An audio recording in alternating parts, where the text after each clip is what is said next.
উচ্চশিক্ষার জন্য ইউরোপে জনপ্রিয় গন্তব্য আয়ারল্যান্ড। উন্নত বিশ্ববিদ্যালয়, গবেষণার সুযোগ, স্কলারশিপের পাশাপাশি কাজের সুযোগ এবং ডিগ্রি শেষে স্থায়ী হওয়ার পথ, সব মিলিয়ে আন্তর্জাতিক শিক্ষার্থীদের জন্য দেশটি পছন্দের শীর্ষে।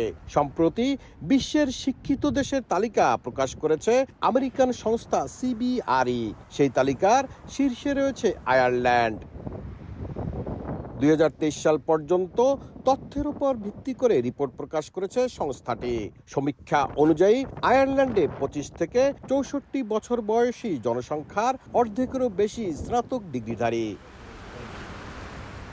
বিশ্বের বড় বড় দেশকে পেছনে ফেলে শীর্ষস্থান দখল করায় গর্বিত দেশটিতে বসবাসরত প্রবাসী বাংলাদেশিরাও। সবচেয়ে সুখের খবর হচ্ছে কি আপনার যে গত কিছু বছর যাবৎ বাংলাদেশ থেকে বিপুল পরিমাণে শিক্ষার্থী এখানে স্নাতক এবং স্নাতকোত্তর করতে পড়ালেখা করার জন্য আসতেছে, এবং এটা দেখতে খুব ভালো লাগছে যে আপনার যে আয়ারল্যান্ড অলরেডি এই বছর স্নাতক এবং স্নাতকোত্তর পড়ালেখার জন্য বিশ্বে 1 নম্বর র্যাঙ্কে চলে আসছে।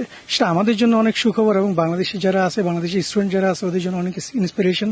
বিশ্বের সবচেয়ে উচ্চশিক্ষিত 10টি দেশের তালিকার 6টি ইউরোপের। একটি জাতি উচ্চশিক্ষায় শিক্ষিত হলে বুঝতে হবে সে জাতি অবশ্যই মেধাবী।